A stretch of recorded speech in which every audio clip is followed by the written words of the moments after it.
The story is set against the background of Operation Gibraltar. In 1964, Pakistani extremist Ansari wants to break the brotherly bond between Kashmiri Pandits and Muslims using the Indian army as a pawn through his machination, as a part of which he sends a few brainwashed teenagers to live in Kashmir as its natives. In 1985, an aggressive Pakistani rabble-rouser, Afreen, is demanded by the dean of her university in London to apologize to an Indian philanthropist, Anand Mehta, for setting his car ablaze in retaliation for burning the Pakistani flag. When Afreen repudiates, Mehta asks her to pay a compensation of 10 lakh INR within a month, or else she will be sent to prison.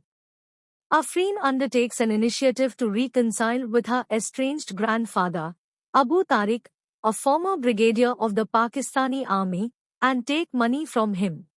Hence, she flies to Karachi, Pakistan, only to learn that he died of illness a few days ago, and she herself is supposed to deliver a letter from Indian Army Lieutenant Ram, written in 1965, to Sita Mahalakshmi of Hyderabad, India, which her grandfather could not deliver by means of post.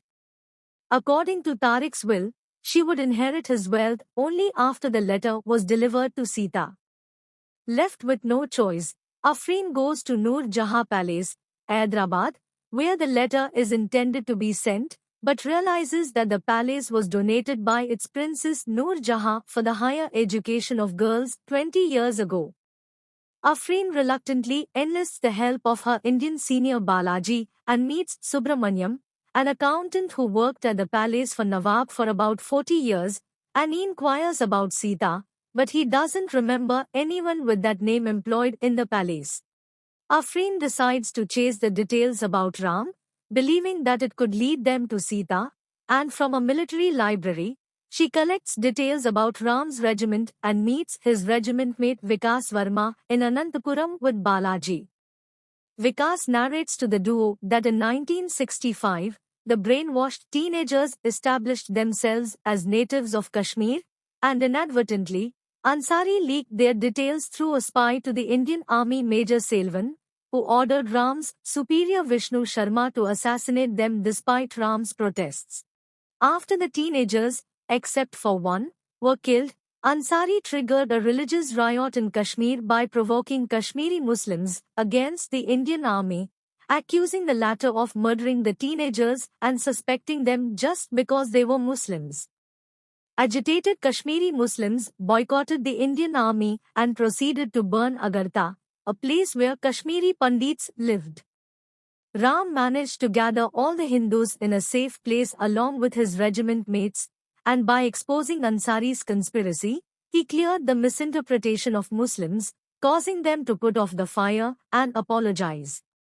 For their act, Ram and his companions were appreciated, and a reporter, Vijayalakshmi, arrived at their base to interview them.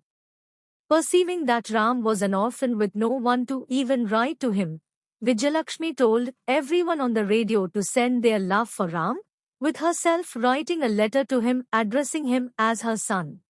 As a result, Ram began to receive several letters, and one of them from Sita Mahalakshmi fascinated him. Sita claimed that she was married to Ram and recalled several incidents of their marriage that never happened. However, there was no sender's address on the letter, leaving Ram unaware of who she was and how she looked. He was amused with her letters and wanted to find out who she was. While receiving letters regularly from her, Ram figured out that she would board a train to Hyderabad from Delhi through a few details in one of her letters and boarded the same train with Vikas. He eventually found her and recognized her using a riddle she posed for him in a letter.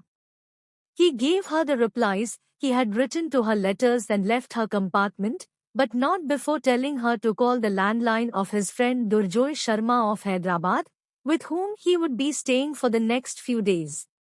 Ram and Vikas unintentionally boarded a train to Madras and hence, it took them some time to reach Hyderabad, where Ram was broken to realize that Durjoy's landline was dead and felt disappointed thinking that he could not meet Sita again. However, She arrived at Durjoi's house searching for Ram, where she asked him to forget her, but he refused, and she left.